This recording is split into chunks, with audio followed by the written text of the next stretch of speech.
എല്ലാ പ്രിയപ്പെട്ടവർക്കും എൻ്റെ പ്രത്യേകമായ സ്നേഹത്തെയും വന്ദനത്തെയും അറിയിക്കുന്നു. ദൈവം നിങ്ങളെ ധാരാളമായി അനുഗ്രഹിക്കുമാറാകട്ടെ. അല്പസമയത്തെ മെസ്സേജ് നിങ്ങൾ പ്രാർത്ഥനയോടെ ശ്രദ്ധിച്ചാലും ദൈവം നിങ്ങളെ ഈ മെസ്സേജിലൂടെയും ദൈവം നിങ്ങളെ അനുഗ്രഹിക്കുമാറാകട്ടെ എന്ന് ദൈവസന്നിധിയിൽ പ്രാർത്ഥിക്കുന്നു. ഈ ചെറിയ സന്ദേശത്തിൻ്റെ തലക്കെട്ട് വിലയേറിയവരും ബഹുമാന്യരുമാക്കുന്ന ദൈവം. നമുക്ക് എല്ലാവർക്കും അറിയാവുന്നതുപോലെ വളരെ വിലപ്പെട്ടവരായി ബഹുമാന്യരായി തീരുവാൻ ഇന്നത്തെ ലോകത്തിൻ്റെ കാര്യങ്ങളൊക്കെ നോക്കിയാൽ പ്രിയപ്പെട്ടവരൊക്കെ രാജ്യത്തിനകത്തും അതുപോലെ തന്നെ രാജ്യത്തിൻ്റെ വെളിയിലും വളരെ ശക്തമായ നിലയിൽ അവരെ കൊണ്ട് വലിയ കാര്യങ്ങൾ അവർ ചെയ്യുകയും അങ്ങനെ രാജ്യങ്ങളെ ചലിപ്പിക്കുവാൻ തക്കവണ്ണം അവരെ കൊണ്ട് സ്വാധീനിപ്പാനൊക്കെ ഇടയായത് നമുക്ക് മനസ്സിലാക്കുവാനായിട്ടിടയാണ്. അങ്ങനെയുള്ളവരെയാണ് നമുക്ക് വിലപ്പെട്ടവരെന്നും ബഹുമാന്യരും എന്നൊക്കെ പറയാനായിട്ട് കഴിയും. പല മേഖലകളിൽ ഇപ്രകാരം പ്രസിദ്ധരായി തീർന്ന അനേകരെ നമുക്ക് കാണുവാനായിട്ട് കഴിയും. നമ്മുടെ രാജ്യത്തിനകത്തുള്ള ഒത്തിരി പ്രിയപ്പെട്ടവരെ കാണുവാനായിട്ട് കഴിയും. പണ്ട് ജീവിച്ചിരുന്ന ആളുകളെ നമുക്ക് കാണാനായിട്ട് കഴിയും. ലോകരാജ്യങ്ങളിൽ അപ്രകാരം മഹാന്മാരായി തീർന്ന ഒത്തിരി പ്രിയപ്പെട്ടവരെ നമുക്ക് കാണാനായിട്ട് കഴിയും. സാമ്പത്തിക മേഖലയിൽ അതുപോലെ രാഷ്ട്രീയ മേഖലയിൽ, മതപരമായ നിലകളിൽ, അതുപോലെ കലാ കായിക സാഹിത്യ മേഖലകളിലൊക്കെ ഇപ്രകാരം പ്രഗത്ഭരായി തീർന്ന മഹാന്മാരായി തീർന്ന ബഹുമാന്യരായി തീർന്ന അനേകരെ നമുക്ക് കാണുവാനായിട്ട് കഴിയും. അപ്പോൾ തന്നെ ഇങ്ങനെ പ്രസിദ്ധരായി തീർന്ന ഇങ്ങനെയുള്ള ആളുകളുമായിട്ട് ബന്ധമുണ്ടാക്കുവാനായിട്ട് വലിയ പരിശ്രമങ്ങൾ ഓരോരുത്തരുടെ ജീവിതത്തിൽ ലോക നേതാക്കളുടെ ഇടയിലൊക്കെ അതുപോലെ തന്നെ മത്സരിക്കുന്നതായിട്ട് നമുക്ക് കാണുവാനായിട്ട് കഴിയും. എന്ത് ചെയ്യണം? ഇങ്ങനെ അറിയപ്പെടുന്നവരുമായിട്ടുള്ള ഒരു സ്നേഹബന്ധം, ഒരു സുഹൃത്ത് ബന്ധം എല്ലാവരും ആഗ്രഹിക്കുന്നതും അതിനുവേണ്ടി പരിശ്രമിക്കുന്നതും നമുക്ക് കാണുവാനായിട്ട് കഴിയും. എന്നെ കേൾക്കുന്ന പ്രിയപ്പെട്ടവരെ, ഇന്ന് നമ്മുടെ ഈ മേഖലകളിൽ അറിയപ്പെടുന്ന പ്രസിദ്ധരായി തീർന്ന ഒത്തിരി ആളുകൾ നമ്മുടെ ചുറ്റുപാടുകളിലും നമുക്ക് കാണുവാനായിട്ട് കഴിയും. നമുക്കറിയാം, ഇന്നത്തെ കാലഘട്ടം നേതാക്കന്മാർ, ലോകരാജ്യങ്ങളിലെ നേതാക്കന്മാർ തമ്മിൽ സൗഹൃദങ്ങൾ ഉണ്ടാക്കുന്നു. അവർ എൻ്റെ സുഹൃത്തുക്കളാണ് എന്നൊക്കെ അവകാശപ്പെടുന്നതായ പല വാർത്തകൾ നമ്മൾ കണ്ടിട്ടുണ്ട്. എന്നെ കേൾക്കുന്ന പ്രിയപ്പെട്ടവർ ഓരോരുത്തരുടെയും ജീവിതത്തിൽ എന്നാൽ പലരുടെയും ജീവിതത്തിൽ ഇങ്ങനെ ഒരു ബന്ധങ്ങൾ ഉണ്ടാക്കുന്നത് പല കാര്യങ്ങളും നല്ല മനസാക്ഷിയോടൊക്കെ ആയിരിക്കാം. എന്നാൽ വളരെ പ്രത്യേകത എന്ന് പറയുന്നത് പലരും അങ്ങനെയുള്ള ഒരു കാര്യങ്ങൾ വിട്ട് വളരെ കച്ചവട കണ്ണുകളോടെ ബന്ധങ്ങൾ ഉണ്ടാക്കുവാനായിട്ട് ശ്രമിക്കുന്നത് നമുക്ക് ശ്രദ്ധിച്ചാൽ മനസ്സിലാക്കുവാനായിട്ട് കഴിയും. അതുപോലെ തന്നെ ചില രാജ്യങ്ങളെ അല്ലെങ്കിൽ ചില സംവിധാനങ്ങളൊക്കെ തകർക്കാൻ വേണ്ടി ബന്ധങ്ങൾ ഉണ്ടാക്കുന്നതും നമ്മുടെ ശ്രദ്ധയിൽ പെട്ടിട്ടുണ്ട്. അതൊക്കെ വളരെ അപൂർവമാണ്. അപ്പോൾ ഇങ്ങനെ പ്രസിദ്ധി ആർജിച്ച ബഹുമാന്യരായി തീർന്ന മഹാന്മാരായി തീർന്ന ഒത്തിരി പ്രിയപ്പെട്ടവർ നമ്മുടെ ചുറ്റിലുമുണ്ട്. എന്നാൽ മിക്ക പേരും ലോകത്തിലെ ഏത് രാജ്യങ്ങൾ എടുത്താലും ഏത് തരത്തിലുള്ള ആളുകളെ എടുത്ത് നോക്കിയാലും നമുക്കൊരു കാര്യം മനസ്സിലാക്കാനായിട്ട് കഴിയും. ഭൂരിപക്ഷം പേരും സാധാരണക്കാരായിട്ടാണ് ഭൂരിപക്ഷം പേരും ഓരോ സ്ഥലത്തും ഓരോ മേഖലകളിലും ഒക്കെ കാണുവാനായിട്ട് കഴിയുക. ചിലപ്പോൾ ഒന്നിനും കഴിവില്ലാത്ത ആളുകളുണ്ടായിരിക്കും. അതുപോലെ തീർത്തും അവഗണിക്കപ്പെട്ടവരായി, ഒറ്റപ്പെട്ടവരെ അതുപോലെ തരം താഴ്ന്നവരായി, അങ്ങനെ ഒത്തിരി മേഖലകളിൽ നമുക്ക് ഭൂരിപക്ഷം പേരെ നമുക്ക് കാണുവാനായിട്ട് കഴിയും. അവരെ കുറിച്ച് പറയുന്നത് അവരെന്താണ്? ഒറ്റ വാക്കിൽ പറയും, അവർ പ്രത്യേകിച്ച് കഴിവൊന്നുമില്ല, അതുകൊണ്ട് ആ ബന്ധങ്ങൾ ഉണ്ടാക്കേണ്ട ആവശ്യമില്ല, ആ സമയം കളയേണ്ട ആവശ്യമില്ല. അങ്ങനെ നമുക്ക് കാണുന്ന ഒരു ലോകത്തിലാണ് നമ്മൾ ജീവിക്കുന്നത്. അവരുമായിട്ടൊന്നും അടുത്ത് ഇടപഴകുവാനോ ബന്ധങ്ങൾ ഉണ്ടാക്കുവാനോ സുഹൃത്ത് ബന്ധം സ്ഥാപിക്കാനോ ഒന്നും ആരും ശ്രമിക്കുന്നില്ല. ഇവിടെ നമുക്ക് മനസ്സിലാക്കാൻ കഴിയുന്ന ഒരു കാര്യമുണ്ട്. മാറ്റി നിർത്തപ്പെട്ട, അവഗണിക്കപ്പെട്ട ഒത്തിരി പ്രിയപ്പെട്ടവർ, പല നിലകളിൽ തകർക്കപ്പെട്ട് നിന്ദാപാത്രങ്ങളായി തീരുന്ന ഒത്തിരി പ്രിയപ്പെട്ടവർ നമുക്ക് കാണുവാൻ കഴിയുമ്പോൾ ഇവിടെയാണ് നമുക്ക് ഈ വാക്യത്തിൻ്റെ നമ്മൾ ഈ മെസ്സേജിന് ഒരു തലക്കെട്ട് നമ്മൾ കൊടുത്തിട്ടുണ്ട്: വിലയേറിയവരും ബഹുമാന്യരും. ഇതിനെ ആധാരമായിട്ട് എടുക്കുന്ന വാക്യം എന്ന് പറയുന്നത് യെശയ്യാവിന്റെ പുസ്തകം 43-ാം അധ്യായം അതിൻ്റെ 4-ാമത്തെ വാക്യത്തിൽ ദൈവം ഇപ്രകാരം പറയുന്നുണ്ട്: നിങ്ങളെ വിലയേറിയവരും മാന്യരുമായി ഞാൻ സ്നേഹിച്ചിരിക്കുക. അപ്പോൾ ഇവിടെ ഇങ്ങനെ ബന്ധങ്ങൾ കഴിവില്ലാത്തവരെ, തള്ളപ്പെട്ടവരെ, അവഗണിക്കപ്പെട്ടവരെ ഒക്കെ ബന്ധങ്ങൾ സ്ഥാപിക്കാതിരിക്കുമ്പോൾ, വളരെ പ്രഗത്ഭരായവരെ ബന്ധങ്ങൾ സ്ഥാപിക്കുവാൻ, സുഹൃത്ത് ബന്ധങ്ങൾ സ്ഥാപിക്കുവാൻ മത്സരിച്ച് കാര്യങ്ങൾ ചെയ്യുമ്പോൾ ഇവിടെ ദൈവം പറയുന്ന ഒരു കാര്യമുണ്ട്. എല്ലാവർക്കും ഉണ്ടാകുന്നതായ വലിയ സന്തോഷത്തിൻ്റെതായ ഒരു വാക്യമാണ്: നിങ്ങളെ എങ്ങനെയാണ് വിലയേറിയവരും ബഹുമാന്യരുമായി ആണ് ദൈവം നമ്മെ സ്വീകരിച്ചിരിക്കുന്നത്, കൈക്കൊള്ളുന്നത് എന്നാണ്. അത് വളരെ വളരെ ആശ്വാസകരമാണ്. നിങ്ങൾ വീടിൻ്റെ അകത്ത് ചിലപ്പോൾ ഇപ്രകാരം ഒരു പ്രതിസന്ധി നേരിട്ടുകൊണ്ടിരിക്കുക. ജോലി സ്ഥലത്ത് അല്ലെങ്കിൽ ബിസിനസ് സ്ഥാപനങ്ങൾ അല്ലെങ്കിൽ ഏതെങ്കിലും നിലകളിലൊക്കെ സുഹൃത്ത് ബന്ധങ്ങളുടെ നടുവിലൊക്കെ ഇതേമാതിരി ഒറ്റപ്പെട്ട്, തള്ളപ്പെട്ട്, നിന്ദപാത്രമായി ആയിരിക്കുന്ന ഓരോ പ്രിയപ്പെട്ടവർക്കും വേദനയുടെ വലിയ പ്രയാസത്തിൻ്റെ ഒക്കെ അനുഭവങ്ങൾ നേരിടുന്ന പ്രിയപ്പെട്ടവരുണ്ടാകാം. അവരോട് ദൈവം പറയുന്ന ഒരു ആലോചനയാണ്: ഞാൻ നിങ്ങളെ എങ്ങനെയാണ് സ്വീകരിച്ചിരിക്കുന്നത്? ബഹുമാന്യരായി, വിലയേറിയവരായി ഞാൻ നിങ്ങളെ കൈക്കൊണ്ടിരിക്കുന്നു എന്നാണ് പറയുന്നത്. അപ്പോൾ നമ്മുടെ ജീവിതത്തിൽ മനസ്സിലാക്കാൻ കഴിയുന്ന ഇങ്ങനെ സ്നേഹിക്കുന്ന ഒരു ദൈവം നമുക്കുണ്ട് എന്നുള്ളതാണ്. എന്നെ കേൾക്കുന്ന പ്രിയപ്പെട്ടവരെ, നിങ്ങളുടെ ജീവിതത്തിൽ അപ്രകാരം ഒരു ദൈവികമായ ഒരു ബന്ധം ദൈവം നമ്മളെ എങ്ങനെയാണ് സ്വീകരിക്കുന്നത്, ദൈവം നമ്മളെ എങ്ങനെയാണ് കൈക്കൊള്ളുന്നത് എന്നുള്ളത് വളരെ പ്രധാനപ്പെട്ടതായ ഒരു സന്ദേശമാണ്. ആരൊക്കെ നിന്നെ കൈവിട്ടാലും സ്വീകരിച്ചില്ലെങ്കിലും വളരെ തള്ളപ്പെട്ടവനായി നിൽക്കുന്നുവെങ്കിലും ദൈവം നിങ്ങളെ കൈക്കൊള്ളുന്നത് വളരെ ശ്രേഷ്ഠമായതാണ്. ഞാൻ നേരത്തെ പറഞ്ഞുവല്ലോ, ഒരു മഹാന്മാരായിരിക്കുന്ന പ്രസിദ്ധരായിരിക്കുന്നവരുടെ ബന്ധങ്ങൾ സ്ഥാപിക്കുവാൻ, സുഹൃത്ത് ബന്ധം സ്ഥാപിക്കാനൊക്കെ വളരെ മത്സരിച്ച് മുന്നോട്ട് പോകുമ്പോൾ ഇവിടെ ദൈവം നമ്മെ സ്നേഹിക്കുന്ന സ്നേഹം എന്ന് പറയുന്നത്, ആ ബന്ധം നമ്മളെ കൈക്കൊള്ളുന്നത് എന്ന് പറയുന്നത് വളരെ അതിശയകരമായ ഒരു കാര്യമാണ്. അവിടെ പറയുന്നത് നിങ്ങൾ വിലയേറിയവരും മാന്യരും ആയി ദൈവം നിങ്ങളെ സ്നേഹിച്ചിരിക്കുകയാണ്. അപ്പോൾ ഇവിടെ കച്ചവട കണ്ണുകളുമായി അല്ലെങ്കിൽ ഒരു പ്രസിദ്ധമാകുവാനായിട്ട് അല്ലെങ്കിൽ വേറെ കുറെ താല്പര്യങ്ങളുമായി ഹിഡൻ അജണ്ടകളുമായി ബന്ധങ്ങൾ സ്ഥാപിക്കുവാൻ വരുമ്പോൾ ഇവിടെ പറയുക, യഥാർത്ഥമായി നിങ്ങളെ വിലയേറിയവരും ബഹുമാന്യരുമായി ഞാൻ നിങ്ങളെ എങ്ങനെയാണ് സ്നേഹിച്ചിരിക്കുന്നു എന്നാണ് പറയുന്നത്. അപ്പോൾ അവിടെ ഒരു ആത്മാർത്ഥമായ ഒരു സ്നേഹം, ഒരു ആത്മാർത്ഥമായ ഒരു കരുതൽ, ഒരു സത്യസന്ധമായ നിലയിൽ നമ്മെ സ്നേഹിക്കുന്ന ഒരു സ്നേഹം, അവിടെയാണ് ദൈവം നമ്മളെ, അങ്ങനെയാണ് ദൈവം നമ്മളെ ചേർക്കുന്നത്, കരുതുന്നത് എന്ന് ഓർത്തിരിക്കുവാനായിട്ടിടയാകും. അപ്പോൾ ഇവിടെ വേറെ ഉദ്ദേശമില്ല. യഥാർത്ഥമായ ദൈവം പറയുന്ന സ്നേഹം നിഷ്കളങ്കമായി സ്നേഹിച്ചുകൊണ്ടാണ്. എങ്ങനെയാ സ്നേഹിക്കുന്നത്? ഒരു ജോലിക്കാരനായിട്ടോ അല്ലെങ്കിൽ വേറെ നിലയിൽ അകന്നു നിൽക്കുന്ന ഒരു ബന്ധത്തിലല്ല. ഇവിടെ പറയുന്നത് ബഹുമാന്യരും മാന്യരുമായി ഞാൻ നിങ്ങളെ സ്നേഹിച്ചിരിക്കുന്നു എന്നാണ് പറയുന്നത്. അപ്പോൾ എൻ്റെ പ്രിയപ്പെട്ടവരെ, ഇങ്ങനെ ഒരു സ്നേഹിക്കുന്ന ഒരു ദൈവമാണ് നമ്മുടെ ദൈവം. അപ്പോൾ അതുകൊണ്ട് നമ്മൾ എത്ര മനസ്സ് ക്ഷീണിച്ചാലും, അങ്ങനെ കഴിവില്ല എന്ന് പറഞ്ഞ് നിന്നാലും നമ്മെ സ്നേഹിച്ചിരിക്കുന്ന ഒരു സ്നേഹത്തെ നാം മനസ്സിലാക്കുന്നുവെങ്കിൽ അത് വളരെ ആശ്വാസവും നമ്മുടെ ജീവിതത്തിൽ വളരെ സന്തോഷകരമാണ്. കാരണം നമ്മുടെ ദൈവം, ഈ ജീവനുള്ള ദൈവം നമ്മെ സ്വീകരിച്ചിരിക്കുന്നത്, സ്നേഹിക്കുന്നത് വളരെ വിലയേറിയവരും ബഹുമാന്യരുമായിട്ടാണ്. എൻ്റെ സന്ദേശത്തിൻ്റെ ആ പ്രധാന ഭാഗം എന്ന് പറയുന്നത് ഇങ്ങനെ ബഹുമാന്യരും വിലയേറിയവരുമായി നമ്മെ സ്നേഹിച്ച ആ സ്നേഹം എങ്ങനെയാണ് നമുക്ക് സ്വന്തമാക്കാനായിട്ട് കഴിയുക? ദൈവം അപ്രകാരം സ്നേഹിക്കുന്നു എന്ന് പറയുമ്പോൾ നമ്മുടെ ജീവിതത്തിൽ എങ്ങനെയാണ് ആ സ്നേഹം, ആ ഒരു ബന്ധത്തിലേക്ക് നമുക്ക് എത്തിച്ചേരാനായിട്ട് കഴിയുക എന്നുള്ളത് വളരെ പ്രധാനപ്പെട്ടതായ കാര്യമാണ്. അവിടെ നമുക്കറിയാം, ഈ ബന്ധത്തിൽ നിലനിൽക്കേണ്ടതിനാണ് ദൈവം മാനവലോകത്തെ സൃഷ്ടിച്ചത്. എന്നാൽ നമുക്ക് എല്ലാവർക്കും അറിയാവുന്നതുപോലെ പാപം എന്ത് ചെയ്തു?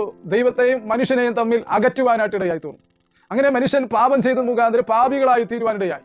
അങ്ങനെ ദൈവത്തോട് വളരെ അകന്നു കഴിയുന്നവരായി തീർന്നു. കാരണം നമ്മെയും ദൈവത്തെയും അകറ്റിയത് നമ്മളിലുള്ള പാപമായിരുന്നു. അപ്പോൾ ഇവിടെ ആ പാപത്തെ മാറ്റുവാനായിട്ട് ഇടയായിത്തീരാം.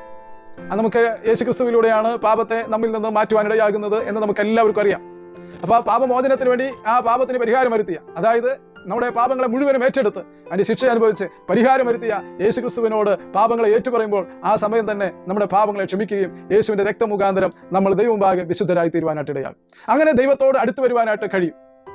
അപ്പോൾ പാപമുഖാന്തരം അകന്ന മാനവലോകത്തെ യേശുവിന്റെ രക്തമുഖാന്തരം ദൈവമുമ്പാകെ വിശുദ്ധരായി തീർന്ന് ദൈവത്തോട് അടുക്കുവാനായിട്ട് കഴിയും. എഫെസ്യ ലേഖനം 2-ാം അധ്യായം അതിന്റെ ആ ഭാഗത്ത് നമുക്ക് കാണാൻ കഴിയുന്ന ഒരു ഭാഗമുണ്ട്. യേശുവിന്റെ രക്തമുഖാന്തരം ദൈവത്തോട് സമീപസ്ഥരായി തീർന്നു. ഇനി 1 പത്രോസിന്റെ ലേഖനം 2-ാം അധ്യായം തന്നെ 4-ാമത്തെ വാക്യത്തിലും അതിന്റെ 7-ാമത്തെ വാക്യത്തിലും 2 കാര്യം കൂടെ നമുക്കത് ചേർത്ത് ചിന്തിക്കാനായിട്ട് കഴിയും. അവിടെ പറയുന്നത്, ശ്രേഷ്ഠവും മാന്യവുമായ ജീവനുള്ള കല്ലായ അവന്റെ അടുക്കൽ വന്നിട്ട് നാമും ജീവനുള്ള കല്ലുകളായി തീർന്നു. ജീവനുള്ള കല്ലായിരിക്കുന്നത് യേശുക്രിസ്തുവിനെ കുറിച്ച് പറയുന്നത്. ആ ജീവനുള്ള കല്ലിന്റെ പ്രത്യേകത ശ്രേഷ്ഠവും മാന്യവുമായ ജീവനുള്ള കല്ലാണ്. അവന്റെ അടുക്കൽ വന്നപ്പോൾ നാമും ജീവനുള്ള കല്ലുകളായി തീർന്നു എന്നാണ് ദൈവത്തിന്റെ വചനം പറയുന്നത്. അപ്പോൾ അടുക്കൽ വരുമ്പോൾ, ആ കർത്താവിന്റെ അടുക്കൽ പാപമോചനം പ്രാപിച്ച് യേശുവിന്റെ രക്തമുഖാന്തരം വിശുദ്ധരായി തീർന്ന് ദൈവത്തോട് അടുത്ത് വരുമ്പോൾ എങ്ങനെയുള്ള കല്ലായിരുന്നു? അത് ശ്രേഷ്ഠവും മാന്യവുമായുള്ള ഒരു കല്ലായിരുന്നു ദൈവത്തെക്കുറിച്ച് അവിടെ പറയുന്നു, പത്രോസ് പറയുന്നു. അടുക്കൽ വന്നപ്പോൾ സ്വത്രം നമ്മളും ജീവനുള്ള കല്ലുകളായി മാറുവാനിടയായി. എന്നെ കേൾക്കുന്ന പ്രിയപ്പെട്ടവരെ, പിന്നെ ആ പത്രോസിന്റെ ആ 2-ാം അധ്യായം തന്നെ, 1 പത്രോസാണ്, 2-ാം അധ്യായത്തിൽ തന്നെ താഴെ പറയുന്നുണ്ട്, വിശ്വസിക്കുന്നവർക്ക് ആ മാന്യത ഉണ്ടായി. വിശ്വസിക്കുന്നവർക്ക് ആ മാന്യത, ഏത് മാന്യത? ദൈവത്തിന്റെ മാന്യത, ശ്രേഷ്ഠവും മാന്യവുമായിരിക്കുന്ന ആ മാന്യത നമുക്ക് ലഭിക്കാനിടയായി തീർന്നു. അപ്പൊ വിശ്വസിക്കുന്നവർക്ക്, അപ്പൊ യേശു കർത്താവിന്റെ അടുക്കൽ വരുന്നവർക്ക് ആ മാന്യത ലഭിക്കാനായിട്ട് ഇടയായി തീർന്നു. എന്നെ കേൾക്കുന്ന പ്രിയപ്പെട്ടവരെ, 1 പത്രോസ് 2-ാം അധ്യായം അതിന്റെ 14-ാമത്തെ വാക്യം നമുക്ക് അവിടെ കാണുവാനായിട്ട് കഴിയും. 14 7-ാമത്തെ വാക്യം എന്ന് ഞാൻ വിചാരിക്കുന്നു. അപ്പോൾ വിശ്വസിക്കുന്നവർക്ക് ആ മാന്യത വരുത്തുന്ന ഒരു ദൈവമുണ്ട്. ആരാണ് വിശ്വസിക്കുന്നത്? യേശുക്രിസ്തുവിന്റെ ദൈവമാണെന്നും പാപമോചനത്തിന് വേണ്ടി കർത്താവിനോട് പാപങ്ങളെ ഏറ്റുപറഞ്ഞ് വിശുദ്ധരായി തീർന്ന് യേശുവെ അവിടുന്ന് എന്റെ ഹൃദയത്തിൽ വരണമേ എന്ന് പ്രാർത്ഥിക്കുകയും അതിനെ സാക്ഷ്യമായി ജലത്തിൽ സ്നാനപ്പെടുകയും ചെയ്തവരാണ് വിശ്വസിക്കുന്നത്. അപ്പോൾ നമ്മുടെ ജീവിതത്തിൽ എങ്ങനെയാണ് വിലയേറിയവരും ബഹുമാന്യരുമായി തീരുന്നത് എന്ന് പറഞ്ഞാൽ, പാപങ്ങളെ മാറ്റിക്കിട്ടി യേശുവിന്റെ അടുക്കൽ വന്ന് അവന് വിശ്വസിക്കുന്നവരുടെ ജീവിതത്തിലാണ് അപ്രകാരം ദൈവം നമ്മളെ വിലയേറിയവരും ബഹുമാന്യരുമായി സ്വീകരിപ്പാനായിട്ട് ഇടയായി തീരുന്നത്. എന്നെ കേൾക്കുന്ന ദൈവജനമേ, ദൈവമക്കളെ, പ്രിയപ്പെട്ടവരെ, ഇപ്രകാരം ഒരു വലിയൊരു ബന്ധം ദൈവം നമുക്ക് നൽകി തന്നിരിക്കുക. ഇനി ഒന്നുകൂടെ പറയാം, യേശുവിനെ ഹൃദയത്തിൽ സ്വീകരിച്ചപ്പോൾ ഇതിനേക്കാളും വലിയ ഒരു ബന്ധത്തിലേക്ക് നമുക്ക് ചേരാൻ പറ്റും. എന്തായിരുന്നു? ദൈവം നമ്മുടെ ഉള്ളിൽ വസിക്കുമ്പോൾ, ആത്മാവായിരിക്കുന്ന ദൈവം നമ്മുടെ ഉള്ളിൽ വസിക്കുമ്പോൾ, യേശുവിനെ ഹൃദയത്തിലേക്ക് ക്ഷണിച്ചപ്പോൾ ദൈവത്തിന്റെ ആത്മാവ് മുഖാന്തരം നാം ദൈവത്തിന്റെ മക്കളായി തീർന്നു. ഇങ്ങനെ ശ്രേഷ്ഠമായ നിലയിൽ നമ്മെ സ്നേഹിക്കുന്ന ഒരു ദൈവം. എങ്ങനെയാണ്?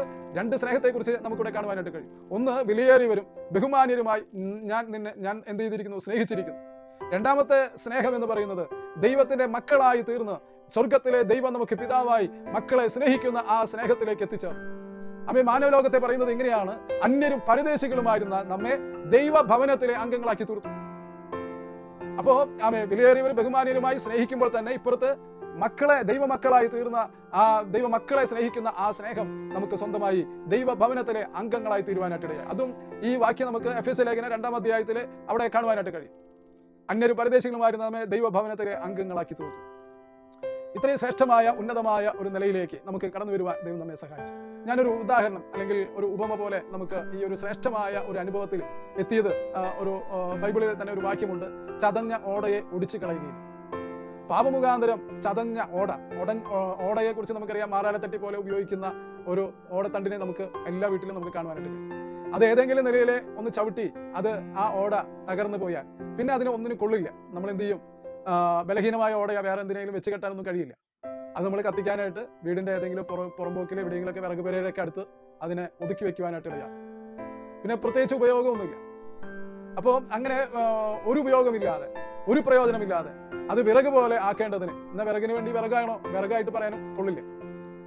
അപ്പൊ ഇങ്ങനെ ഒരു നിലയിലേക്ക് തരംതാണു പോയ മാനവലോകം, പാപത്താൽ അകന്നുപോയ മാനവലോകത്ത് ദൈവം നല്ലൊരു കലാകാരനാണ്. എന്ത് ചെയ്തു? ആ ഓടയെ ഒരു അനുഗ്രഹിക്കപ്പെട്ട നിലയിൽ അതിനെ പല നിലകളിലൊക്കെ വീതികളൊക്കെ ആക്കി ചതഞ്ഞത് എങ്ങനെയാണോ അതൊക്കെ എടുത്ത് നല്ലൊരു ആർട്ട് വർക്ക് ഉണ്ടാക്കുവാനായിട്ടിടയായി. നമ്മൾ ചില പ്രധാന അതിഥികളുടെ മുറികളിലൊക്കെ നമുക്ക് കാണാൻ കഴിയും. നല്ല വിലപിടിപ്പുള്ള കപ്പൽ ഒക്കെ ഉണ്ടാക്കി പല നിലകളിലൊക്കെ പല വർക്കുകൾ നമ്മൾ കണ്ടിട്ടുണ്ട്. എങ്ങനെയാണ്? നന്നായി വർക്ക് ചെയ്തു, നല്ല ആർട്ട് വർക്കായിട്ട് മാറി, നന്നായി പോളിഷ് ചെയ്തു, പല നിലകളിലൊക്കെ പെയിന്റിംഗ് ഒക്കെ നടത്തി. ഇപ്പോൾ അതിന്റെ വില എന്ന് പറയുന്നത് വലിയ വിലപിടിപ്പുള്ളതാണ്. കാരണം അത്രയും ആർട്ട് ആ വർക്കുമേൽ കയറി വരുവാനായിട്ട് ഇടയായി. ഇന്ന് ഓടയല്ല കാണുന്നത്, മാറാലത്തട്ടിയായിട്ടല്ല കാണുന്നത്, ആയിരങ്ങൾ വിലപിടിപ്പുള്ള ഒരു കൗതുക വസ്തു, കലാപരമായ ഒരു വസ്തുവായിട്ട് മാറി. അത് വീടിന്റെ പ്രധാന മുറിയിൽ, വിശേഷപ്പെട്ട സ്ഥലത്ത്, സകലൊരു കാണത്തക്ക നിലയിൽ അത് പ്രധാന മുറിയിൽ എത്തിച്ചേരുവാനായിട്ട് ഇടയായി. എന്നെ കേൾക്കുന്ന പ്രിയപ്പെട്ടവരെ, ഇപ്രകാരമാണ് പാപമുഖാന്തരം ദൈവത്തിൽ നിന്ന് അകന്നുപോയി ഒന്നിനും കൊള്ളില്ലാത്ത നിലയിലായി തീരുമ്പോൾ നിനക്ക് കഴിവ് വേണ്ട, വലിയ നിലയിൽ പ്രസിദ്ധി ആർജിക്കേണ്ട, ഒരു പ്രയോജനവുമില്ല എന്ന് നീ വിചാരിച്ചുവെങ്കിൽ ദൈവത്തിനെ നിന്റെ കഴിവല്ല നോക്കുന്നത്, നിന്റെ സാമ്പത്തിക ഭദ്രതയല്ല നോക്കുന്നത്, നിന്റെ ഒന്നുമല്ല ദൈവം നോക്കുന്നത്. ദൈവം ഒന്നും നോക്കുന്നില്ല, നമ്മുടെ ഹൃദയത്തിലേക്കാണ് ദൈവം നോക്കുന്നത്. മനുഷ്യനാണ് മറ്റുള്ളതൊക്കെ പുറമേയുള്ളതൊക്കെ നോക്കുന്നത്. എന്നെ കേൾക്കുന്ന പ്രിയപ്പെട്ടവരെ, പാപം ഏറ്റു പറയുമ്പോൾ യേശുവിന്റെ രക്തം നമ്മളെ ശുദ്ധീകരിച്ച് ദൈവഭാഗ്യ വിശുദ്ധരാക്കി. യേശുവിനെ സ്വീകരിച്ചപ്പോൾ ദൈവത്തിന്റെ ആത്മാവ് നമ്മുടെ ഉള്ളിൽ കടന്നു വന്ന് നാം ദൈവമക്കളായി തീർന്ന് ദൈവഭവനത്തിലെ അംഗങ്ങളായി തീർന്നു. വിലയേറിയവരായി, മാന്യതയായി നമുക്ക് വിലപിടിപ്പുള്ള ഒരു കൗതുക വസ്തു ബഹുമാനിക്കപ്പെട്ട നിലയിൽ ആ മുറിയിൽ കാണുവാൻ ഇടയായി തീരുന്നത് പോലെ എന്നെയും നമ്മെ ഓരോരുത്തരെയും, എല്ലാ പ്രിയപ്പെട്ടവരെയും, കഴിവുള്ളവരെയും കഴിവില്ലാത്തവരെയും, പ്രസിദ്ധിയുള്ളവരെയും പ്രസിദ്ധരല്ലാത്തവരെയും ഒരുപോലെ കൈക്കൊള്ളുന്ന ഒരു സ്നേഹമാണ് ദൈവത്തിന്റെ സ്നേഹം. അങ്ങനെ സ്നേഹിച്ചിരിക്കുന്നു. അങ്ങനെ ദൈവഭവനത്തിലെ അംഗങ്ങളായി തീർന്ന് നമ്മൾ വിലയേറിയവരായി തീർന്നു, ബഹുമാന്യരായി തീർന്നു. ഇങ്ങനെ നമ്മളെ ഒന്നിനും കൊള്ളാത്ത നമ്മളെ ദൈവം അങ്ങനെ സ്വീകരിച്ചിരിക്കുന്നു. എന്നെ കേൾക്കുന്ന പ്രിയപ്പെട്ടവരെ, സ്നേഹം എന്ന് പറയുന്നത് മറ്റു നിലകളിലൊക്കെ വരുമ്പോൾ ഒരു ആത്മാർത്ഥതയില്ല. എന്നാൽ സ്നേഹത്തോടെ ഉള്ള ബന്ധം എന്ന് പറയുന്നത് വിലയേറിയവരും, യെശയ്യാവ് 43-ന്റെ 4-ാം വാക്യത്തിൽ പറയുന്നത്, വിലയേറിയവരും ബഹുമാന്യരുമായി ഞാൻ നിങ്ങളെ സ്നേഹിച്ചിരിക്കുന്നു. ദൈവമക്കളായി തീരുമ്പോൾ നമുക്ക് പ്രത്യേകിച്ചൊന്നും പറയണ്ട. സ്വന്തം പിതാവ് മക്കളെ സ്നേഹിക്കുന്നത് പോലെ സ്വർഗസ്ഥനായ പിതാവ് നമ്മെ സ്നേഹിക്കുന്നു. ആ സ്നേഹം അത് ആത്മാർത്ഥതയുള്ളതാണ്. അതിനെ ഒക്കുവാനായിട്ട് ഒന്നുമില്ല. നമ്മുടെ ബന്ധം ദൈവം കൈക്കൊള്ളുന്നത് അങ്ങനെ സ്നേഹബന്ധത്തിലാണ് ആയിരിക്കുന്നത്. എന്നെ കേൾക്കുന്ന പ്രിയപ്പെട്ടവരെ, ദൈവത്തിന്റെ ആത്മാവ് മുഖാന്തരം ദൈവമക്കളായി തീർന്നു ദൈവഭവനത്തിലെ അംഗങ്ങളായി തീരുവാൻ ദൈവം നമുക്ക് മഹാഭാഗ്യം നൽകി തന്നു. Price the Lord. ഏതെങ്കിലും സ്വർഗത്തിലെ ലാബിൽ പോയി DNA ടെസ്റ്റ് നടത്തിയാൽ നമ്മുടെ അകത്തുള്ള ദൈവത്തിന്റെ ആത്മാവ് മുഖാന്തരം നാം ദൈവമക്കളായി തീരും, ദൈവത്തിന്റെ അവകാശികളായി തീരും. എന്നെ കേൾക്കുന്ന എല്ലാ പ്രിയപ്പെട്ടവരെ, വിവിധ വിഷയങ്ങളിൽ തകർന്നുകൊണ്ടിരിക്കുന്നവരാണോ, ആമെ തള്ളപ്പെട്ടവരായിട്ടാണോ, ആമെ പ്രതികൂലങ്ങൾ അവരെ ഒന്നുമല്ലാത്ത നിലകളിലേക്ക് ആണ്ടുപോയിരിക്കുകയാണോ? എന്നെ കേൾക്കുന്ന പ്രിയപ്പെട്ടവരെ, പത്രോസ് പറയുന്ന ആ ഭാഗത്തിലെ മറുവശം കൂടെയുണ്ട്. എൻ്റെ അടുക്കൽ വന്നവന്, അല്ലെ, ശ്രേഷ്ഠവും മാന്യവുമുള്ള കല്ലായ തൻ്റെ അടുക്കൽ വന്നു. ആമെ തൻ്റെ അടുക്കൽ വരുമ്പോൾ ഒരു ജീവൻ അവിടെ വ്യാപരിക്കുക. Praise the lord, hallelujah. എങ്ങനെയാ കല്ലായിരിക്കുന്ന ഹൃദയം പോലെയുള്ള അനുഭവങ്ങൾ അവന്റെ അടുക്കൽ വരുമ്പോൾ കല്ലുകൾ മാറി ജീവനുള്ള കല്ലായി മാറുക. ഒരു ജീവൻ വെളിപ്പെടുവാനായിട്ടിടയാകും. നിന്റെ വിഷയത്തിന്മേൽ ദൈവത്തിന്റെ ഒരു പ്രവൃത്തി വെളിപ്പെടുവാനിടയാകും. ഒരു ജീവൻ വെക്കുവാനായിട്ടിടയാകും. പ്രതികൂലങ്ങൾ തകർന്നു പോകാനല്ല, അവൻ ഒടിച്ചു കളയില്ല, ചതഞ്ഞോടയെ കളയില്ല. നല്ല കുശവനായിരിക്കുന്ന ദൈവം നിന്റെ ജീവിതത്തെ, തന്റെ അടുക്കൽ വരുന്നവനെ ഒരു നാൾ കൈവിടുകയില്ല. അവരുടെ ജീവിതത്തെ അവൻ പണിയും. കഴിഞ്ഞ നാളുകളെക്കാളും അനുഗ്രഹിക്കപ്പെട്ടതായ നിലയിൽ മാന്യതയുള്ള വിലയേറിയ ഒരു അനുഭവത്തിലേക്ക് അവന്റെ അടുക്കൽ കടന്നു വരുന്നവരെ അവൻ അനുഗ്രഹിപ്പാൻ, ഉയർത്തുവാൻ ഇടയായിത്തീരും. ആമേ, ഹല്ലേലൂയ. ഇന്ന് അഭിമുഖീകരിക്കുന്ന ഏത് വിഷയങ്ങളാണ് നിങ്ങൾ വിശ്വസിക്കാൻ തയ്യാറാകും. ഈ കേൾക്കുന്ന വചനം നിങ്ങളുടെ ജീവിതത്തിൽ അപ്രകാരം ഒരു വിടുതൽ ദൈവത്താൽ വരുവാനായിട്ടിടയാകും. അതുപോലെ തന്നെ നിങ്ങളുടെ വിഷയങ്ങൾ ഏതാണോ, ഇനിയും പ്രശ്നങ്ങളൊക്കെ കടന്നു വരുമ്പോൾ ഈ കർത്താവിന്റെ അടുക്കൽ കടന്നു വന്നാൽ, ഈ കർത്താവിന്റെ അടുക്കൽ നിങ്ങൾ പാദപീഠത്തിൽ സമയങ്ങൾ വേർതിരിഞ്ഞിരുന്നു കഴിഞ്ഞാൽ ജീവനുള്ള കല്ലായി മാറുന്നത് പോലെ നിങ്ങളുടെ വിഷയത്തിന്മേൽ അത്ഭുതകരമായ ഒരു പ്രവൃത്തി ദൈവം വെളിപ്പെടുത്തും. നിങ്ങളെ തകർച്ചയ്ക്കല്ല, നിങ്ങളുടെ ഉയർച്ചയ്ക്ക് ദൈവം നിങ്ങളെ പണിയുവാൻ, ഉയർത്തുവാനായിട്ടിടയാകും. ഞാൻ എൻ്റെ ചെറിയ സന്ദേശം ഇവിടെ നിർത്തുവാൻ കർത്താവിൽ ആഗ്രഹിക്കുന്നു. അപ്പോൾ ദൈവഭവനത്തിൽ അംഗങ്ങളായി തീർന്നു, വിലയേറിയവരാക്കി തീർത്തു, ബഹുമാന്യരാക്കി തീർക്കുന്ന ഒരു ദൈവം. Price the lord, hallelujah. അതുകൊണ്ട് എന്നെ കേൾക്കുന്ന പ്രിയപ്പെട്ട പ്രശ്നങ്ങളായാണെങ്കിൽ ആത്മീകമായി ദൈവമക്കളായി തീർന്നു, ആ സ്നേഹത്തിൽ വിലയേറിയവർ ബഹുമാന്യരായി ആ ദൈവമക്കളായി തീരുന്ന വിശേഷമായ ഒരു അനുഭവം അപ്പോൾ തന്നെ നമ്മുടെ ജീവിതത്തിലെ പ്രതിസന്ധികൾ, പ്രശ്നങ്ങൾ നമ്മളെ തകർത്ത് ഒന്നിനും കൊള്ളില്ലാത്തവരായി വലിച്ചെറിയപ്പെടുമ്പോൾ കർത്താവിന്റെ പാദപീഠത്തിൽ കർത്താവിന്റെ നാമം വിളിച്ചപേക്ഷിക്കുകയും സ്തോത്രം, ദൈവത്തിന്റെ അത്ഭുത പ്രവൃത്തി നമ്മുടെ ഓരോരുത്തരുടെ ജീവിതത്തിൽ വെളിപ്പെടുവാനിടയാകും. ഒരു ആശ്വാസം, ഒരു സമാധാനം, ഒരു സന്തോഷം വെളിപ്പെടുവാനായിട്ടിടയാകും. അതിനായിട്ട് ദൈവം നമ്മളെ അനുഗ്രഹിക്കുമാറാകട്ടെ. യെസ്, അപ്രകാരം നിങ്ങൾ അനുഗ്രഹിക്കട്ടെ. ഈ സന്ദേശം കേട്ട പ്രിയപ്പെട്ടവരോടുള്ള പ്രത്യേകമായി നന്ദി അറിയിക്കുന്നു. ദൈവം ധാരാളമായി അനുഗ്രഹിക്കുമാറാകട്ടെ.